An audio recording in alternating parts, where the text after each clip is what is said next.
Alhamdulillah.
Tes, belum?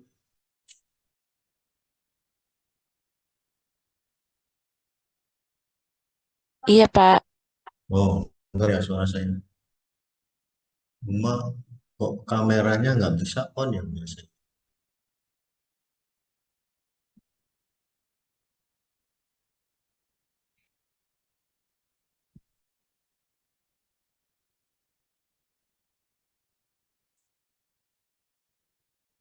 Nah, ini bisa.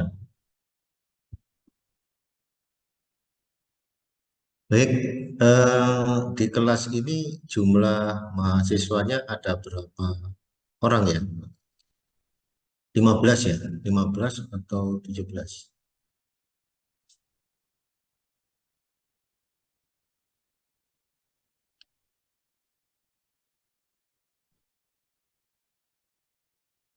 Rul, monitor, Rul, Iya, jumlahnya ada berapa kelas? ada 16 mahasiswa. Oh, 16. Berarti jurus kelas kepabeanan itu hanya satu kelas atau ada berapa kelas? Satu kelas saja info yang di. Oh, berarti hanya satu kelas. Berarti khusus jurusan perpajakan ya. Oke, berarti kalau jurusan perpajakan berarti sudah pernah saya ajar audit pajak kemarin ya berarti ya.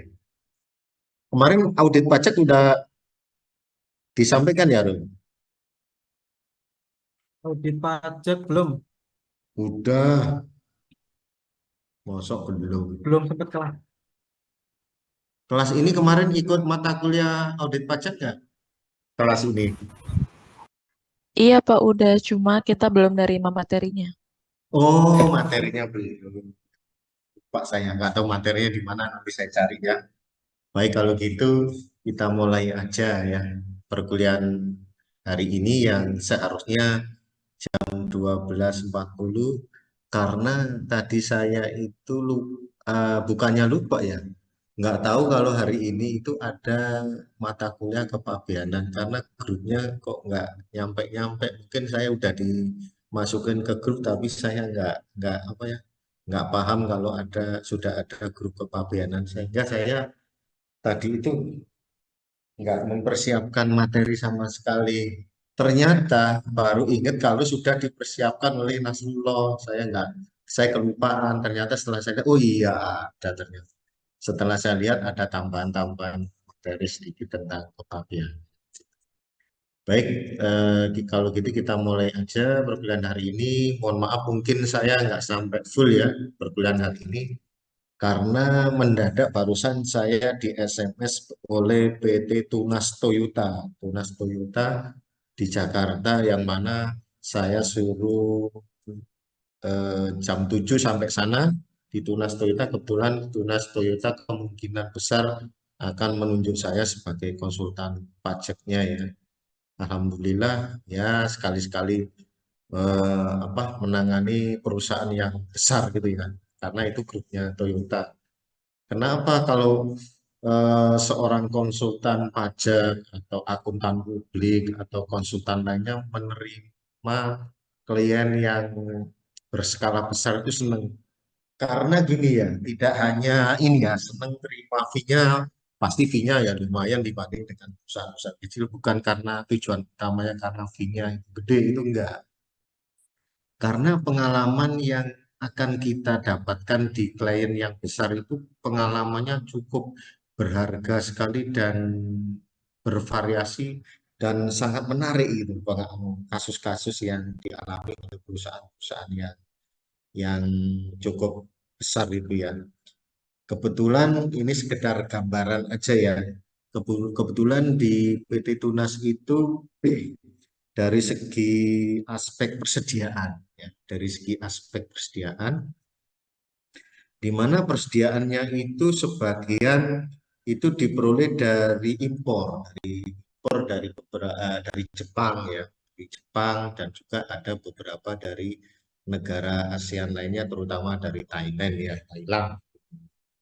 Nah, yang mana persediaan itu kalau tidak dicatat, tidak dikelola dengan baik dan benar akan menimbulkan masalah perpajakan.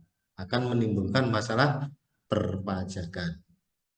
Terutama terkait dengan nilai persediaan apabila dalam suatu periode tertentu itu mengalami penurunan nilainya, terutama persediaan yang berasal dari impor. Kebetulan kita hari ini membahas tentang kepabeanan dan bea cukai kan. Kebetulan ini bukan di bidang keahlian saya kepabeanan ini. Kebetulan sebetulnya itu kepabeanan itu ada pendidikan khususnya dan juga ada konsultan khususnya terkait dengan kepabeanan. Kebetulan saya belum begitu menekuni secara mendalam tentang kepabeanan, cuma sekedar tahu saja kulit-kulitnya saja.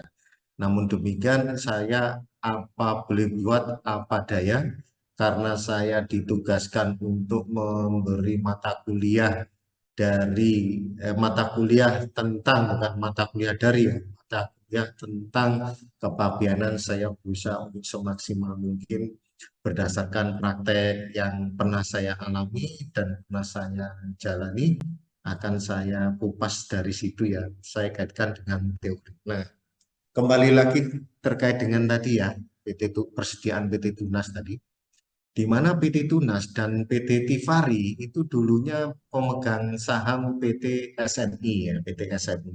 Di mana PT SNI itu distributor dari ini ya, dari kendaraan yang bermerek terkenal Mercedes-Benz ya, Mercedes-Benz. Di periode tahun 2018 mereka itu pecah kongsi, di mana pecah kongsi itu PT Tifari dengan PT Tunas Toyota itu memisahkan diri dengan pemegang saham satunya lagi, di mana dia melepas sahamnya untuk menjual kepada pemegang saham satunya lagi. Misalkan pemegang saham satunya lagi PT Y ya, sehingga PT Tunas dan PT Tifari itu menjual sahamnya ke PT Y. Nah, Bapak, di dalam ya maaf Pak, boleh izin record gak Pak? apa? Record kelas. Oh, silakan aja. Oke, terima kasih Pak. Jadi gitu ya. Jadi saya ulangi lagi. Jadi ada kejadian atau kasus yang menarik, di mana PT Tunas dan PT T dan PT Y itu sebagai pemegang saham PT SNI. Di mana PT Tunas dengan PT Tifari itu memisahkan diri, melepas sahamnya untuk menjual kepada PT Y. Sehingga sehingga PT Y menjadi pemegang saham mayoritas penuh gitu. Nah, apa yang Recording in terjadi progress. dengan persediaan tadi? Yang terjadi adalah adanya salah catat, salah penyajian di dalam laporan. Gimana? Pada saat proses akuisisi ditandatangani berdasarkan akte notaris sehingga merubah perubahan pendirian PT, sehingga pemilik 100% menjadi PT Y lagi, sehingga PT Tunas dan PT Tifari tadi sudah menjual ke sahamnya ke PT Y tadi, sehingga kepemilikan PT Tunas dan PT Y itu sudah tidak ada lagi, tidak ada saham sedikit, Rp1 pun sudah nggak ada. Namun demikian, yang menjadi kesalahan dari ketiga pihak tadi, ya, kesalahannya berupa persediaan. Persediaannya tetap dicatat di PT SNI. Padahal beberapa persediaan nilainya yang cukup signifikan pada saat proses akuisisi antara PT Tunas dengan PT Tifari dengan Y tadi tidak termasuk persediaan suku cadang kendaraan bermotor, sehingga dalam penyajian laporan keuangan setelah proses akuisisi ya itu terjadi kesalahan, terjadi salah saji kalau di mata kuliah aku ya, yang mana persediaan yang tidak termasuk proses akuisisi dari segi suku cadang berarti itu masih miliknya PT Tifari dan PT Tunas. Namun demikian, PTY selaku pemegang saham mayoritas dari PT SNI tetap mencatat persediaan suku cadang tersebut. Demikian juga PT Tunas dan PTY tidak membawa persediaannya itu, masih dititipkan di PT SNI tadi. Nah, namun demikian, setelah beberapa tahun kemudian, setelah proses akuisisi oleh auditor KAP, dalam hal ini KAPY, KAPX lah, KAPX mengaudit, ditemukanlah nilai persediaan itu, bahwa nilai persediaan itu seharusnya sudah tidak boleh dicatat di PT SNI. SNI yang mana pemiliknya adalah PTY. Karena diketahui oleh auditor pada 3 tahun kemudian, otomatis ada restatement dari laporan keuangan audited. Restatementnya dari tahun berapa?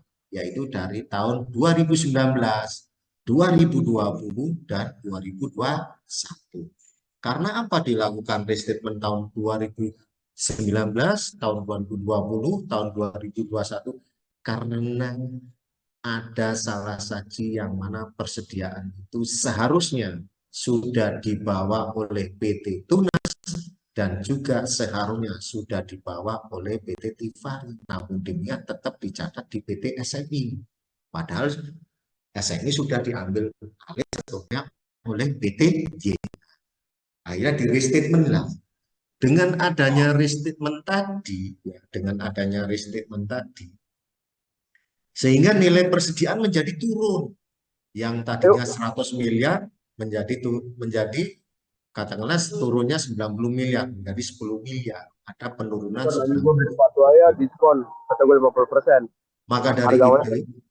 Maka dari itu dengan adanya penurunan nilai persediaan tadi, otomatis juga harus melakukan perbaikan SPT badan dari PT SNI.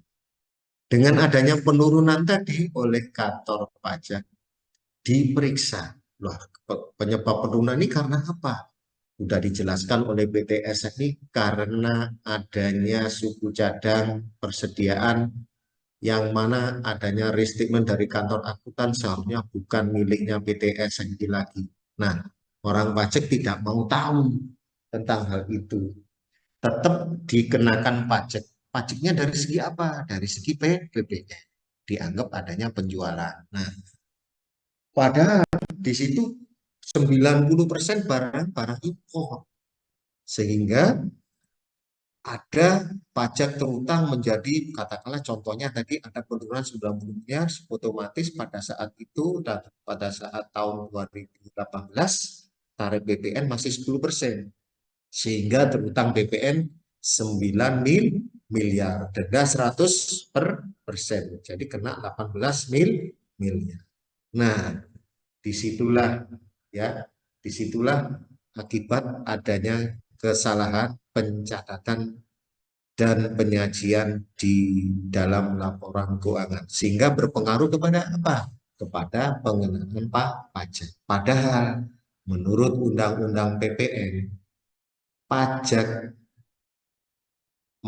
menurut Undang-Undang PPN, bahwa transaksi berkurangnya persediaan bukan karena penjualan atau karena adanya proses akuisisi itu tidak menjadi objek pajak. Padahal sudah jelas dan terang bahwa Undang-Undang PPN pada intinya menyatakan begitu. Adanya suatu transaksi asetnya di sini ya, aset di sini di PT SM ini aset persediaan yang berasal dari impor. Yang mana aset tersebut karena pengurangannya karena akuisisi, bukan sebagai objek pajak, tapi orang pajak tetap mengenakan pajak PPN seperti itu. Nah, disitulah timbul sengketa. Nah, di situ. Maka dari itu Kalau terjadi transaksi antar negara, ya seperti contoh tadi, berarti PPN-nya itu harus diakui sebagai PPN masukan. Nah, PPN masukan yang sudah diakui sebagai kredit pajak pada tahun 2008 tersebut, nah sudah tidak bisa dikreditkan lagi dengan yang temuan pajak yang terutang pada saat dilakukan pemeriksaan pajak pada saat ini 9 miliar itu sudah tidak bisa karena sudah digunakan untuk mengkreditkan PPN impor di tahun 2018. Nah, disitulah sehingga terjadi sengketa pajak. Nah, ini sekedar contoh ya. Terus ada lagi contoh lain. Saya pernah juga menangani perusahaan Jepang. Nah, perusahaan Jepang bergerak di bidang pencetakan mesin mobil. Nah, di situ ada transaksi antar negara, di mana perusahaan yang ada di Indonesia itu namanya kalau nggak salah ISK Indonesia, itu melakukan transaksi dengan holding company-nya, dengan induk perusahaan yang ada di Jepang. Kebetulan transaksinya itu terkait dengan pajak atas royalti. Jadi pajak atas royalti. Karena transaksinya dengan induk, kebetulan induknya sendiri itu ada di Jepang, otomatis termasuk terkait dengan penggunaan barang yang berasal dari luar kepabianan Indonesia. Dari luar kepabianan Indonesia. Berarti yang dapat dikategorikan impor itu tidak hanya barang saja, tapi termasuk jasa. Jasa itu bisa dikatakan impor jasa. Itu ya juga ada PPN-nya walaupun bukan berupa barang. Nah, kebetulan antara PT ISK Indonesia, perusahaan Jepang ya, yang mana perusahaan Jepang yang ada di Indonesia, kemudian mengimpor jasa berupa royalti dari keahlian mencetak mesin mobil itu. Kebetulan keahliannya kan dari holdingnya, ya. Otomatis pada saat menggunakan jasa dari holdingnya itu pasti dikenakan PPN impor dan juga dikenakan PPh lainnya, termasuk tarif yang bukan tarif biaya masuk, tapi karena ini jasa tidak ada tarif biaya masuk. Kalau barang ada tarif biaya masuk. Nanti kita pelajari bagaimana menentukan tarif biaya masuk dan bagaimana menentukan jasa atau bagaimana menentukan selain barang, impor selain barang, termasuk jasa. Itu nanti kita pelajari selanjutnya. Nah, singkat kata, singkat cerita, akhirnya oleh orang pajak kejadian impor jasa tersebut tidak boleh diakui di biaya pengurang PPh badan. Karena apa? Karena dianggap ada indikasi transfer pricing pertama.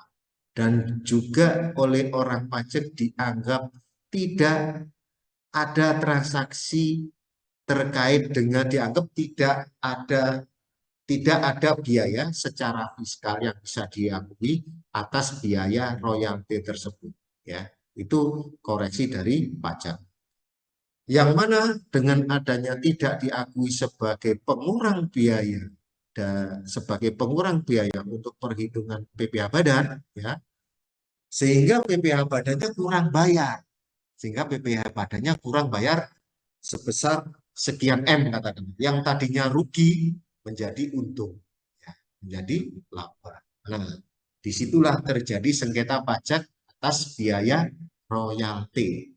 Yang mana biaya royalti itu seharusnya dari segi kepabianan, dari segi undang-undang kepabianan itu sudah memenuhi syarat, sudah dikenakan PPN, sudah dikenakan PPh pasal 26 yang terkait dengan personalnya yang berasal dari induk atau holding company dari PT ISK tadi. Nah, dari segi undang-undang, maka dari itu kalau kejadiannya jasa, otomatis nanti dikaitkan dengan pajak internasional juga terkait dengan P3B, penghindaran pajak berganda. Padahal dari segi jasanya tadi, menurut Undang-Undang Kepabeanan, padahal sudah memenuhi syarat sebagai apa? Sebagai biaya yang bisa dijadikan pengurang di PPh badan. Nah, di situ.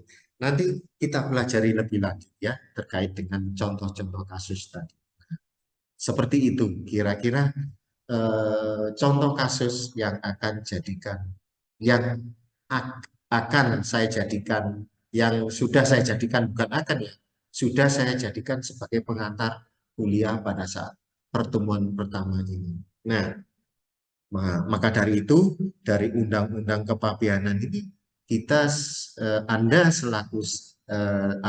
sebagai calon sarjana akuntansi ya, yang nantinya plus memiliki pengetahuan di bidang perpajakan, kepabeanan, audit pajak ya dan apa namanya tadi pajak internasional pasti Anda sudah mempelajari. Nah, itu nanti bisa Anda padukan untuk mengatasi permasalahan di perusahaan Anda nantinya di perusahaan Anda nantinya tempat bekerja Anda bisa Anda gunakan untuk melakukan pembelaan apabila terjadi kasus-kasus seperti itu. Nah, seperti itulah sekedar contoh kasus yang ada di lapangan. Dengan memadukan itu diharapkan bisa memenangkan suatu perkara atau kasus. Nah, seperti itu. Baik, itu sekedar contoh kasus di lapangan ya. Nah, kita sekarang membahas tentang undang-undang kepabeanan. Pada prinsipnya, undang-undang kepabeanan itu membahas tentang ini. Nah, pada konsep dasarnya kepabeanan itu membahas apa? Pertama, tata laksana pabean impor. Bagaimana sih tata laksana dari pabean impor itu? Bagaimana cara perusahaan itu melakukan pembelian barang ke luar negeri atau impor itu bagaimana sih tata laksananya? Nah, dari segi tata laksananya itu sangat penting sekali ya. Jangan sampai dari segi tata laksananya itu dilanggar atau pelanggarannya itu bisa disengaja atau tidak disengaja. Kalau pelanggarannya itu disengaja, berarti wajib pajak tersebut atau perusahaan tersebut sudah mengetahui tata caranya, tapi ingin berbuat curang. Bagaimana supaya dia masuk, tarif masuk, pajak impornya itu menjadi kecil, otomatis berpengaruh kemana-mana kan. Itu tata caranya dilanggar. Sehingga timbul suatu kerugian bagi negara dari sektor pajak maupun dari sektor kepabeanan. Khususnya yang terkait dengan nilai barang atau tarif dia masuk suatu barang. Nah, tata laksananya itu bagaimana? Tata laksananya itu tergantung klasifikasi barang yang akan diimpor. Itu nanti ada yang namanya BTKI kalau nggak salah. Yang mana BTKI itu pedoman klasifikasi barang sehingga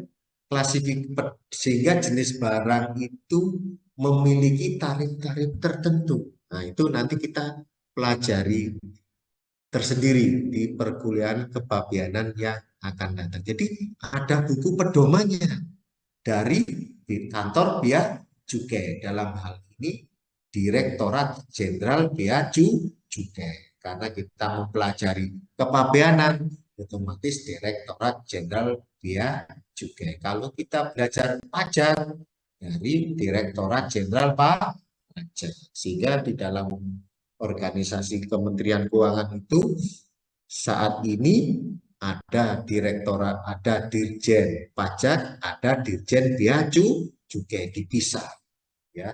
perpajakannya itu di bawah Ditjen Pajak, kecukian, kepabeanan di bawah Direktorat Jenderal Bea Cukai. Nah, situ. Nanti saya ajari ya, saya ajari bagaimana tata cara mengimpor barang dalam rangka menghitung bea impornya itu berapa, harga barang atas barang yang diimpor itu berapa, terus barang yang diimpor itu masuk klasifikasi barang yang bagaimana.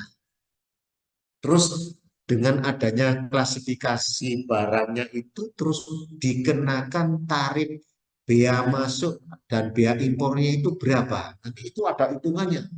Bahkan terdapat ratusan bahkan ribuan jenis barang. Kita nggak bisa hafal satu persatu. Harus melihat ke mana? Ke buku pedoman tentang klasifikasi barang. Barang yang bagaimana? Barang yang diimpor dari luar pabean Indonesia. Kemudian tata laksana di samping klasifikasi barang atau jenis barang juga mengatur tentang pembayaran, penagihan, dan pengembaliannya itu bagaimana. Nah, dalam hal pembayaran, ya, pembayaran, penagihan, dan pengembalian itu rawan sengketa kepabeanan. Rawan sengketa kepabeanan. Kalau dalam hal pajak, seperti contoh tadi, contohnya SNI, ya, PT SNI tadi yang telah melakukan akuisisi dengan PT Tunas dan PT Tifari, nah itu terjadi sengketa terutama dari segi apa? Dari segi pajaknya. Nah, dari segi pajaknya. Yang mana dianggap adanya penjualan, padahal bukan adanya penjualan, tapi proses akuisisi. Nah, kembali lagi ke sini. Pembayaran, penagihan, pengembalian itu rawan terjadi sengketa. Di istilah lain, sering terjadi sengketa kepabeanan.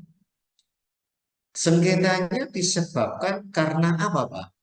Disebabkan karena tata laksana pabean impor yang dilanggar oleh pengimpor barang, oleh pengusaha yang melakukan pembelian impor barang. Pelanggarannya sudah saya sampaikan tadi, bisa disengaja, bisa tidak disengaja. Yang mana pelanggarannya itu biasa terjadi terhadap under value barang. Yang dimaksud under value barang itu adalah penetapan nilai barang di bawah dari yang seharusnya ditetapkan oleh pedoman. Pedoman apa? Yaitu pedoman klasifikasi nilai barang. Nah, jadi nilai barang itu dikecilin, di undervalue-kan oleh pengusaha yang melakukan impor tadi atau perusahaan yang melakukan impor tadi. Jadi harga barangnya direndahkan, tidak dinilainya itu tidak sebagaimana mestinya. Misalkan di buku pedoman klasifikasi barang di kepabeanan itu misalkan harga barang X-nya itu Rp10, supaya tarif bea masuknya rendah oleh pengusaha tadi sengaja diturunkan menjadi 8 atau menjadi 7. Dari 10 seharusnya 10 menjadi 8 atau menjadi 7. Itulah yang dinamakan dengan under value. Kalau ketahuan dari pihak pemeriksa bea cukai, itu akan dilakukan koreksi oleh pegawai atau pemeriksa kepabeanan. Akan dilakukan koreksi. Koreksinya bagaimana, Pak, cara mengoreksinya? Mengoreksinya dari segi harga barang. Yang tadinya di undervalue dikembalikan lagi menjadi 10. Bahkan ada petugas bea cukai yang menaikkan harga barangnya itu menjadi lebih dari 10 mereka. Kalau tidak ditemukan dengan jelas di buku pedoman kepabeanan. Nah, seperti itu. Sehingga timbul kok koreksi. Koreksinya itu plus denda ya. Dendanya berapa? Saya lupa, nanti kita bahas di perkuliahan berikutnya. Nah, di situ. Sehingga timbul sengketa. Nah, sengketa di kepabeanan juga sama dengan sengketa di pajak. Kalau di pajak itu ada pemeriksaan. Dari hasil pemeriksaan, kalau wajib pajak tidak setuju, kemudian wajib pajak dapat mengajukan keberatan. Ya, kalau keberatan ditolak, kemudian wajib pajak diberi kesempatan untuk mengajukan banding. Banding kemana, Pak? Banding ke pengadilan pajak. Kalau hasil bandingnya itu tidak sesuai dengan yang diinginkan, masih kalah atau kalah sebagian, maka wajib pajak tersebut berhak untuk mengajukan peninjauan kembali ke mahkamah. Demikian juga terkait dengan kasus kepabeanan.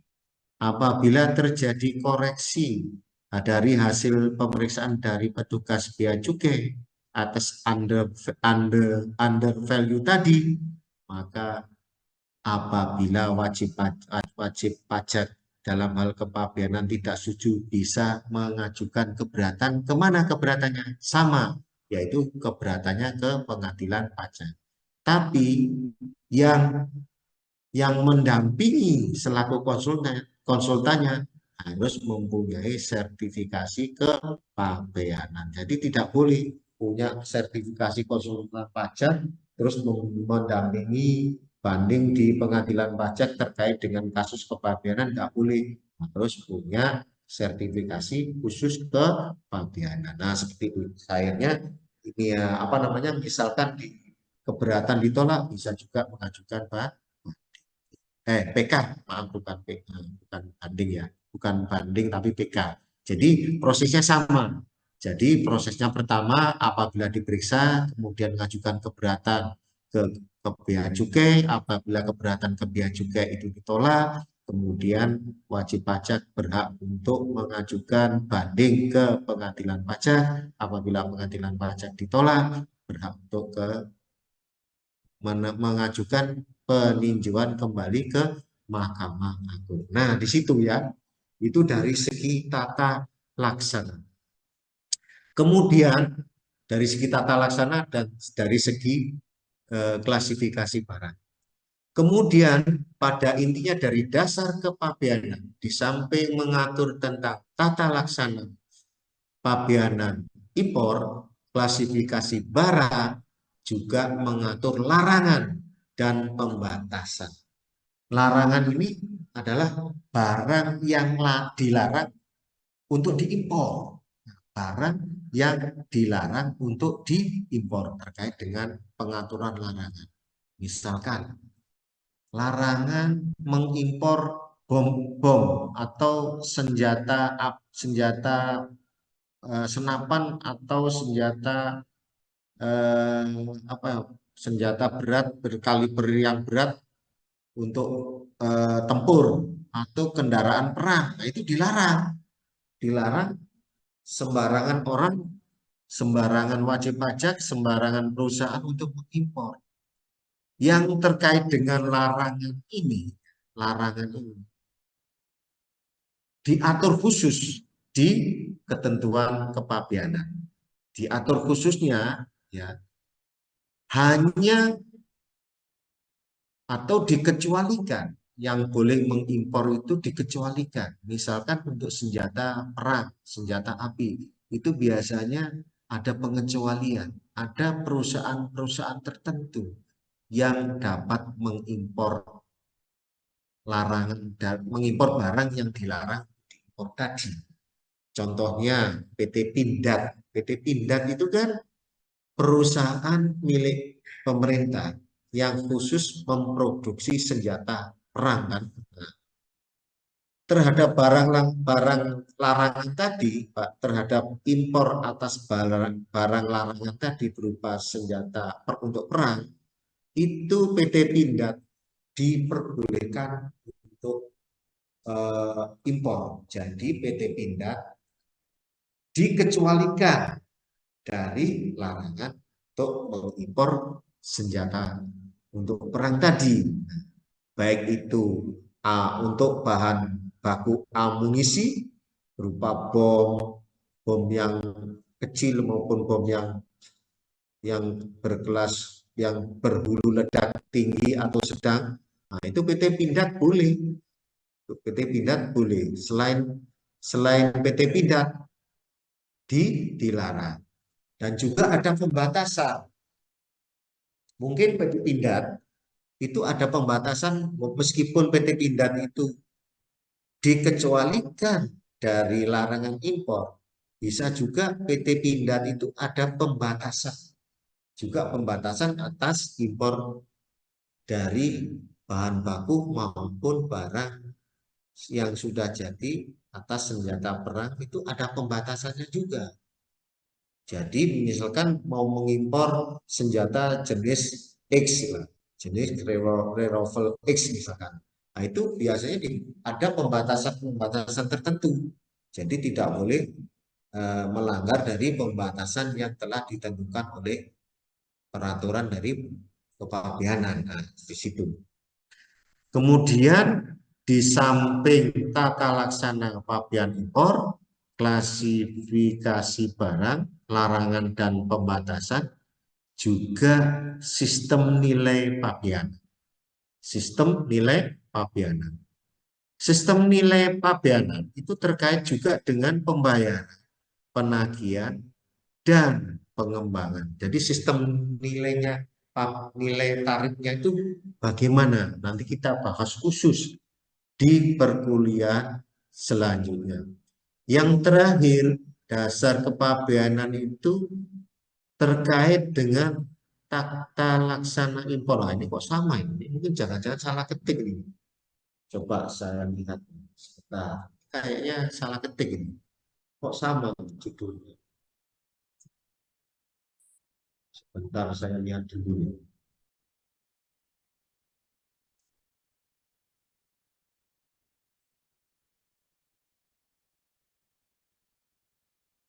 Oh iya benar nih salah. Nah, di sini bukan impor tapi ekspor. Ekspor. Nah, ini salah. Jadi saya ulangi ya. Dasar kepabeanan ya, di mana di undang-undangnya itu pada intinya mengatur tata laksana pabean impor. Pabean impor ini Anda pasti udah tahu ya, membeli barang atau jasa dari luar negeri ya. Jadi kita membeli barang ke luar negeri, kemudian barang itu dikirim ke dalam negeri. Nah, itu namanya impor. Membeli suatu barang ke luar daerah pabean Indonesia. Jadi membeli barang ke luar pabean Indonesia. Jadi membeli ya. Sedangkan yang kelima, yang menjadi dasar pengaturan dasar kepabeanan yang kelima, yaitu tata laksana pabean ekspor. Perlu kita ketahui kalau ekspor itu orang Indonesia menjual barangnya ke luar negeri.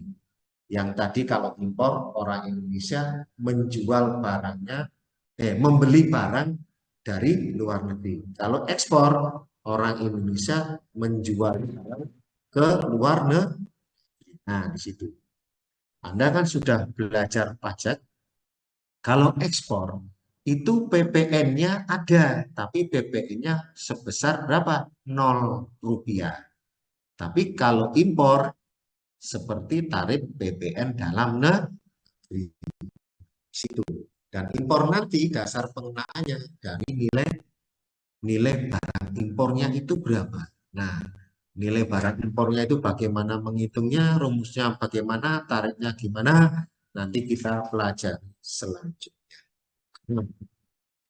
Semua dasar dari kepabeanan dari segi tata laksana pabean impor, dari segi klasifikasi barang, dari segi larangan dan pembatasan, dari segi sistem nilai pabean, dari sistem tata laksana pabean, semuanya terkait dengan pembayaran dan penagihan, penagihan dan pengembalian. Begitu juga, nah ini salah juga nih ya. Ini bukan, ini kok tulisannya sama, ini salah juga. Saya ganti ya. Maaf nih karena bikinnya dadakan. Ini sini terkait dengan sanksi. Sanksi administrasi. Keberatan.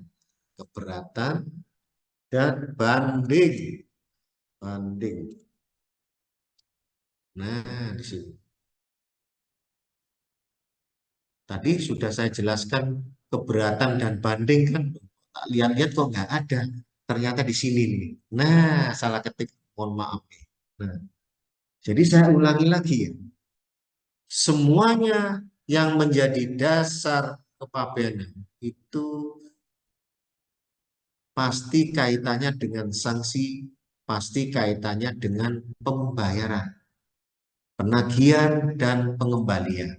Ya, sanksi di sini kalau terjadi pemeriksaan ditemukan under value sehingga nilai atau tarif dari biaya masuk tadi kurang, otomatis di samping disuruh membayar pokok kekurangannya tadi dikenakan sanksi administrasi. Administrasinya berapa? Nanti kita bahas di perkuliahan selanjutnya. Apabila dari hasil pemeriksaan dari under value tadi kemudian dikenakan sanksi, maka wajib pajak dalam hal ini pengimpor barang boleh mengajukan keberatan. Kalau tidak puas dari hasil keberatan ke bea cukai, maka pihak dari pengimpor barang tadi bisa mengajukan banding. Nah, semua itu bermuara terhadap pembayarannya bagaimana, penagihannya bagaimana. Semua itu diatur di dalam undang-undang kepabeanan. Nanti kita pelajari di perkuliahan berikutnya. Nah, terkait dengan pembayaran, otomatis apabila terjadi pemeriksaan kurang bayar.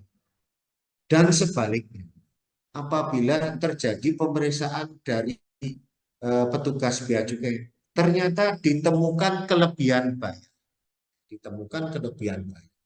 Yang tadi kurang bayar, harus melalui penagihan. Setelah penagihan, baru dilakukan pembayaran.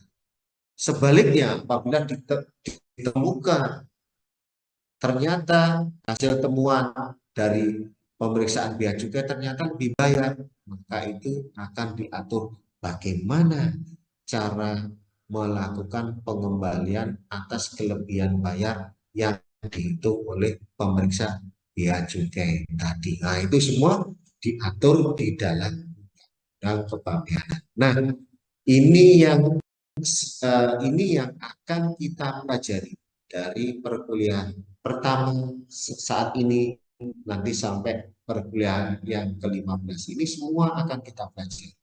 Nah, dari undang-undang kepabeanan yang mana mengatur konsep dasar kepabeanan yang mengatur terkait dengan yang skema yang sudah saya sampaikan tadi, itu tidak lepas, tidak luput dari dasar hukumnya.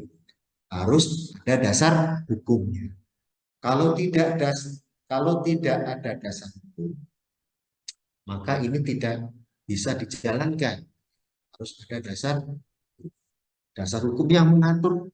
Dari penjelasan saya tadi itu apa? Yaitu terkait dengan Undang-Undang Nomor 10 Tahun 1995 tentang kepabeanan sebagaimana telah diubah dengan Undang-Undang Nomor 17 tahun 2000 tentang perubahan atas Undang-Undang Nomor 10 tahun 1995 tentang kepabeanan, selanjutnya disebut dengan Undang UU Kepabeanan. Di samping itu ya, di samping adanya undang-undang ini juga ada Undang-Undang Nomor 5 tahun 1983 tentang ZEE, yaitu Zona Ekonomi Eksklusif Indonesia. Nah, itu Zona Ekonomi Eksklusif Indonesia itu terkait dengan daerah kepabeanan. Ya, daerah kepabeanan, wilayah kepabeanan. Yang mana batas wilayah itu yang akan menentukan kalau pembelian itu dilakukan di luar kepabeanan, di luar daerah kepabeanan Indonesia, itu dinamakan impor. Dan sebaliknya, apabila melakukan penjualan terhadap wilayah di luar kepabeanan Indonesia, itu dinamakan ekspor. Nah, di situ nanti kita bahas lebih lanjut. Kemudian yang ketiga yaitu diatur dengan PMK untuk pelaksanaannya. Jadi Anda juga harus mengetahui tata urutan atau hierarki dari perundang-undangan. Kita bahas sebentar ya, terkait dengan hierarki perundang-undangan. Perlu Anda ketahui bahwa negara Indonesia ini mempunyai sumber dari segala sumber hukum ya dalam hal bernegara berbangsa ya, untuk mengatur perekonomian, untuk mengatur ketertiban, untuk mengatur keamanan. Semua itu bersumber kepada apa dan kepada siapa? Yang mana sumber dari segala sumber hukum di negara kita Indonesia ini adalah Pancasila. Pancasila ada 5 sila ya, jangan sampai ada yang nggak hafal nih tentang dasar negara kita. Ada 5 dasar, ada 5 sila, ada 5 sila dari dasar negara kita. Pancasila itu kan perlu dijabarkan lebih lanjut. Ke mana dan oleh siapa? Yaitu dijabarkan lebih lanjut dengan Undang-Undang Dasar 1945. Yang mana Undang-Undang Dasar 45 masih perlu dijabarkan lebih lanjut. Penjabarannya kemana dan oleh siapa? Ya, yaitu penjabarannya ke undang-undang, termasuk undang-undang kepabeanan seperti mata kuliah kita. Yang mana undang-undang kepabeanan diatur di undang-undang kepabeanan diatur di nomor 10 tahun 1995, kemudian diubah 2006 nomor 17. Nah, undang-undang kepabeanan ini tidak boleh melanggar ke mana? Ke Undang-Undang Dasar 45. Otomatis Undang-Undang Dasar 45 tidak boleh melanggar ke Pancasila. Nah, seperti itu ya hierarkinya. Kemudian Undang-Undang Kepabeanan nomor 10 ya, nomor 10 yang mana nomor 17 yang terbaru ya, 17 itu perlu penjabaran lebih lanjut. Dijabarkan kemana dan oleh siapa?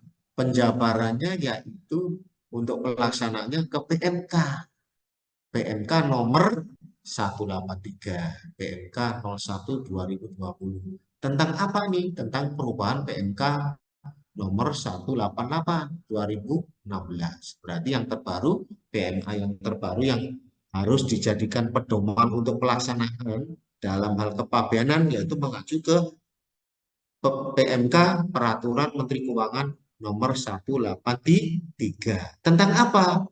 Tentang organisasi tata laksana kerja instansi vertikal Direktorat Jenderal Pajak. Jadi struktur organisasi dan lain sebagainya SOP-nya di kantor Bea Cukai, di Direktorat Jenderal Bea Cukai itu diatur di PMK ini. Tidak boleh melanggar dari ketentuan itu. Nah, seperti itu. Kemudian PMK ini perlu penjabaran lebih lanjut untuk pelaksanaan. Kemana dan oleh siapa dijabarkannya itu? Yaitu diatur lebih lanjut dengan peraturan Direktorat Jenderal Bea Cukai per nomor 04 BC garing 2017. Tentang apa ini? Tentang petunjuk pelaksanaan registrasi kepabeanan yang diubah dengan peraturan Direktorat Jenderal Bea Cukai nomor per 06 garing BC garing 2018. Di sini tentang peraturan pelaksanaan lainnya. Tentang apa ya? Tentang registrasi kepabeanan gimana, tata laksananya gimana. Semua ini nanti kita pelajari di perkuliahan selanjutnya. Yang mana tata laksana dari kepabeanan dan seterusnya itu tidak harus mengikuti ya, harus mengikuti per Dijen Pajak. Per Dijen Pajak harus mengikuti ke PMK, kemudian PMK harus mengikuti ke undang-undangnya. Undang-undang harus mengikuti ke Undang-Undang Dasar 45. Jadi tidak boleh terjadi pelanggaran. Undang-undang yang lebih rendah tidak boleh bertentangan dengan undang-undang atau peraturan di atasnya, tidak boleh. Kalau terjadi pelanggaran, itu bisa dilakukan uji materi ke siapa? Ke Mahkamah Konstitusi. Nah, seperti itu. Sebentar nih, baterai saya mau habis, saya colok dulu sebentar.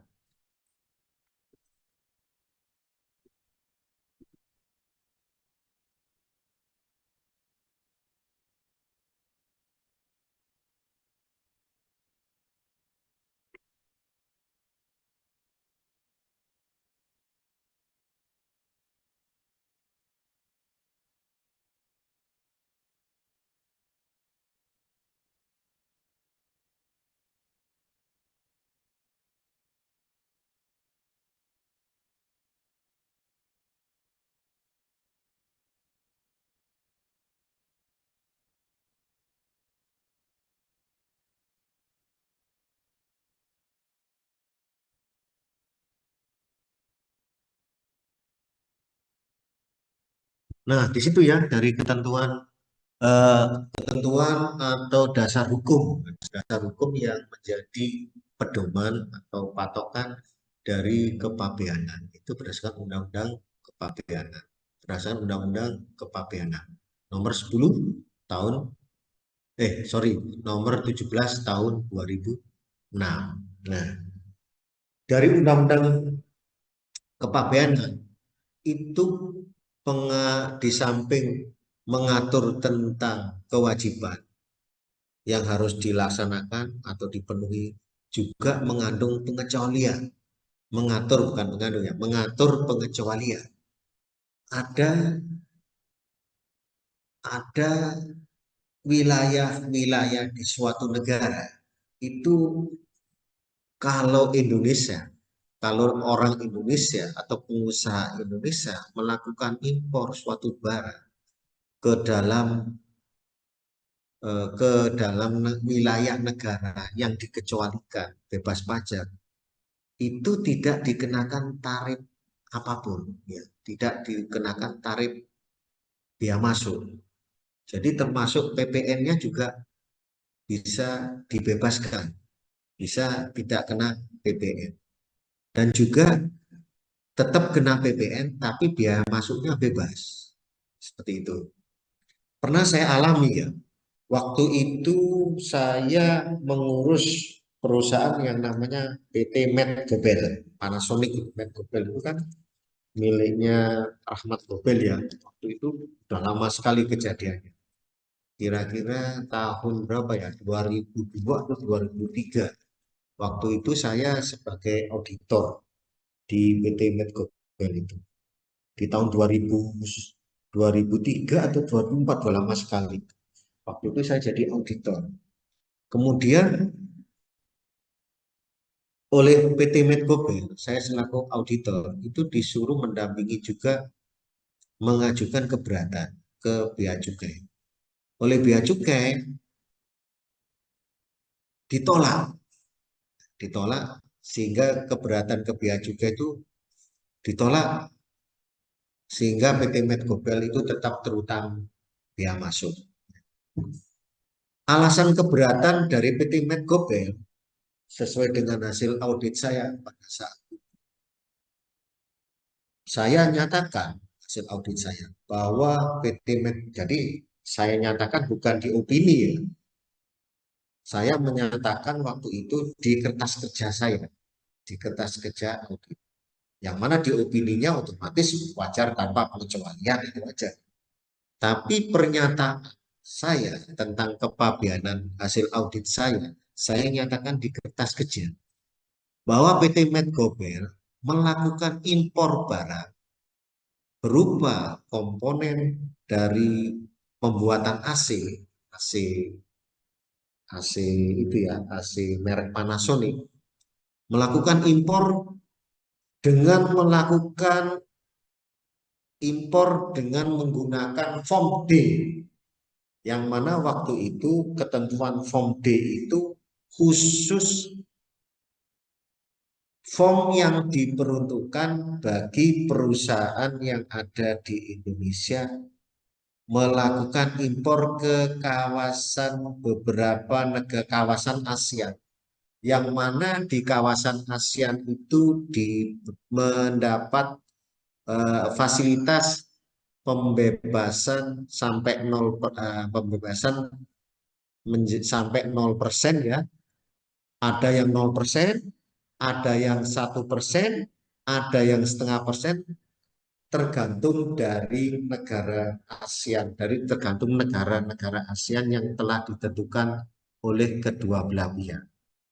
Kebetulan Medgobel yang saya audit tadi melakukan transaksi impor komponen AC ke negara Thailand, ke Thailand ya. Di mana negara Thailand itu mendapat fasilitas sampai 0%. Sehingga PT Medgobel menggunakan form D dengan tarif pajak biaya masuk 0%.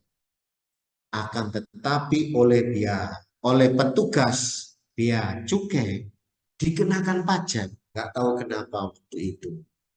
Jadi dikenakan tarif pajak sama orang bea cukai, tidak dikalikan 0%. Mungkin orang bea cukainya yang meriksa mungkin orang baru ya, atau mungkin pemeriksanya tidak update bahwa ada perjanjian antara Indonesia dengan negara Thailand di khususnya di kawasan negara-negara anggota ASEAN bahwa ada fasilitas sampai 1%. Nah, tetap dikenakan. Akhirnya mengajukan keberatan. Petugasnya menolak. Akhirnya kita ajukan banding. Yang mana pada saat banding, PT Medgobel mengajukan peraturan bahwa perusahaan Medgobel tidak sepatutnya dikenakan pajak. Karena apa tidak patut dikenakan pajak dalam hal biaya masuk? Dalam hal biaya masuk yang terkait dengan kepabeanan. Kenapa tidak dikenakan? Karena menggunakan form D, di mana form D itu digunakan khusus oleh pengimpor Indonesia dengan negara Thailand. Nah, akhirnya apa?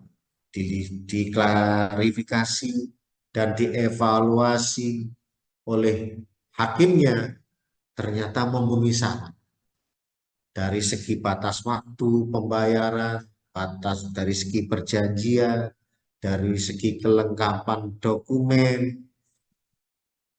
Apa yang menjadi putusan dari hakim, yaitu dikabulkan pengajuan banding dari PT Medgober, sehingga apa? Sehingga pajaknya tadi, pajak tarif biaya masuk dan biaya lainnya akhirnya menjadi nih. Nah, di situ pihak dari PT Medgober yaitu menggunakan apa? Menggunakan peraturan Direktorat Jenderal Pajak. Pada saat itu saya masih ingat, yaitu menggunakan Per nomor 6 garing BC 2018, yang mana di situ ada aturan, yang mana aturan membebaskan biaya masuk ya, dan tarif biaya masuk ya, biaya masuk dan tarif biaya masuk lainnya yang terkait impor barang ke negara Thailand. Tapi barang-barang yang diimpor itu harus melihat klasifikasi barang apa saja yang masuk kriteria tidak dikenakan pajak ya masuk, dan dapat dikategorikan bisa digolongkan dalam form D. Nah, seperti itu. Nah, disitulah ya pentingnya bagi pengusaha, bagi apa ya, bagi pengusaha, terus bagi konsultan, khususnya konsultan kepabeanan, bagi staf atau bagi para ahli yang ada di dalam perusahaan itu untuk mengatasi masalah sengketa kepabeanan. Maka dari itu Undang-Undang Kepabeanan, terus PMK tentang kepabeanan, kemudian Peraturan Direktorat Jenderal Bea Cukai tentang kepabeanan itu harus dipahami, dikuasai, ya. Nggak perlu dihafal ya, cukup difahami, dikuasai, dan bisa dimengerti. Nah, di situ. Jadi hierarkinya itu harus harus dilihat apakah ada ketentuan dari PMK itu yang melanggar dari undang-undang di atasnya atau tidak. Kalau kalau ada pelanggaran, ya ada pelanggaran atau tidak kesesuaian, misalkan itu melanggar atau bertentangan dengan PMK, PMK bertentangan dengan undang-undang. Nah, itu bisa menguntungkan pihak wajib pajak.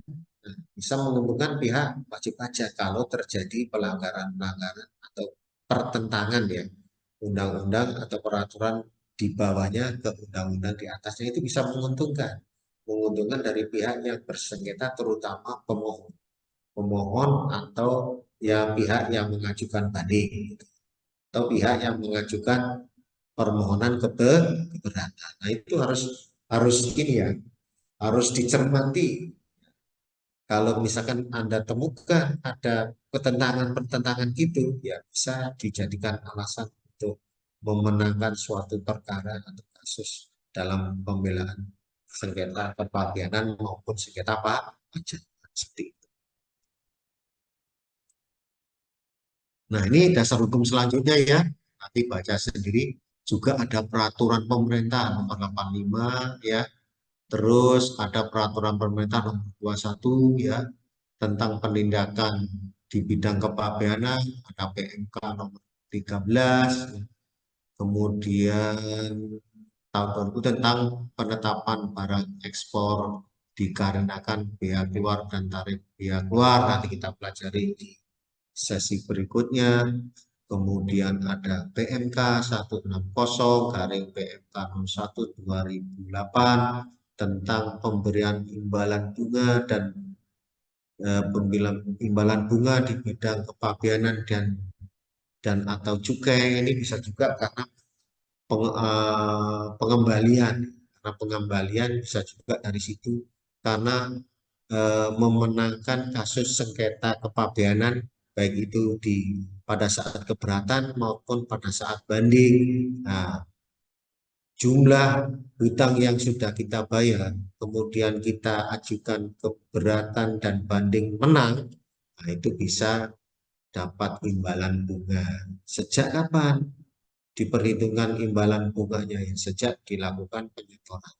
Seperti itu dihitung sampai dengan putusan menang di keberatan maupun di banding di pengadilan pajak. Yang 10 yaitu Undang-Undang nomor 14 tahun 2002 tentang pengadilan pajak. Nah, khusus di Undang-Undang pengadilan pajak ini khusus mengatur tentang bagaimana cara mengajukan banding terkait dengan sengketa kepabeanan. Nah, nanti juga ada undang-undang perpajakan yang terkait dengan sengketa pajak.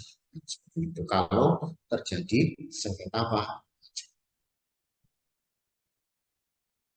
Nah, sekarang apa sih yang dimaksud dengan kepabeanan itu? Ya, berdasarkan Undang-Undang Kepabeanan Pasal 1 Angka 1 yang dimaksud kepabeanan adalah segala